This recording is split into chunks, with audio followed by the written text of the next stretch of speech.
We welcome you back to MLB Tonight, and we got to remind you that this Friday is not just any Friday. It is Wild Card Friday.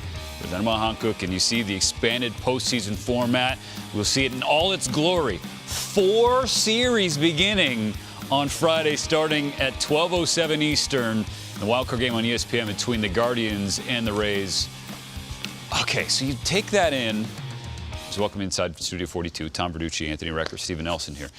Of those series, which one intrigues you the most, Dooch? By the way, you better get a lot of popcorn. That is someday. Yeah, wow. I'm not working and I'm not moving off the couch. Yeah. I'm looking at Padres Mets. And I know everybody looks at DeGrom and Scherzer, but don't sleep on what the Padres are running out there. Because in postseason baseball, for me, Nelly, I love to see swing and miss stuff on the mound. Yeah. Right? And who's got more of that than San Diego? When you look at Darvish, Snell, and Musgrove. Snell is the key for me because in the last few starts, it's not the usual nibbling Snell we've seen with it. He's attacking with his fastball. He's throwing his fastball more. The velo's up.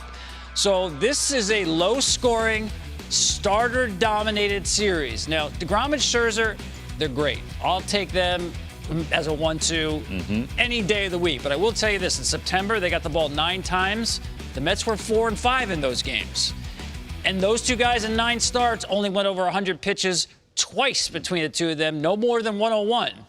So unless they just turn the dial up in the postseason, which is possible, they haven't been those 7, 8, 9 inning guys that we associate with DeGrom, Scherzer. So I think Darvish and Snell and Musgrove are more of that type of pitcher, and they will have to be. But I think I don't know who's going to win the series, but first 1 to 3 runs wins each game, I think. I'm glad you brought up Blake Snell because, Rick, I think this is the best we've seen Snell since he got the ball taken from him in the World Series in 2020. He's been that aggressive. It's really, it comes down to just being aggressive. I remember working with a lot of guys over the course of my career, and they get into these funks where it's like they start overthinking how they're attacking hitters. How can I get this guy out? Where do I have to go? What's his weakness? No, like remember what your strengths are and pitch to that first. I think that's where you see guys like Scherzer and DeGrom. They're so good at that, and they make sure that that's what they do to the point now where DeGrom's having to make maybe some adjustments over his last couple starts because guys are saying, you know what, this is your strength, and I know you're not going to go anywhere else. You're not going to miss much, so I'm going to try to attack that. So he's going to have to make adjustments from there.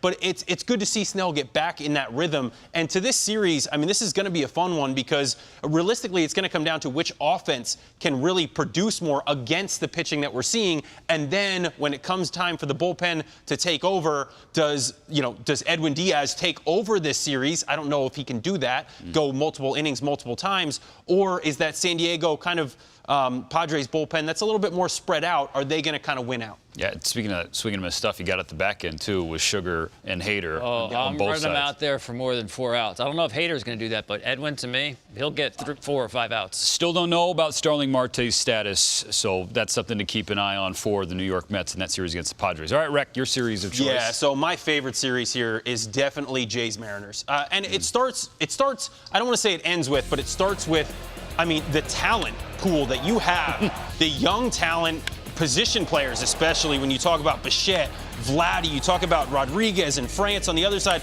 but then you throw in some veterans like Springer, Teoscar Hernandez, Eugenio Suarez. Carlos Santana in the last month and a half has been fantastic for Seattle. Big home runs. Cal Raleigh, huge home run for Seattle the other day. He's got 27 on the year, by the way. The other catcher on the other side, Alejandro Kirk, has had a fantastic year for Toronto. Then you can lead to the rotations. You talk about Manoah, Gausman, Stripling. Those guys have been very good all year. Gausman a little bit at times inconsistent, but if you look at some of the underlying numbers like the FIP, he stands out, and Manoah's been a rock. So they've got good starting pitching. We know Seattle does. They run about 4 deep of guys that I think they could start any of them and realistically give them a shot to win any of these 3 games. And then the bullpen. I mean, you could go either side. I really like Seattle's bullpen. I really like Toronto's bullpen.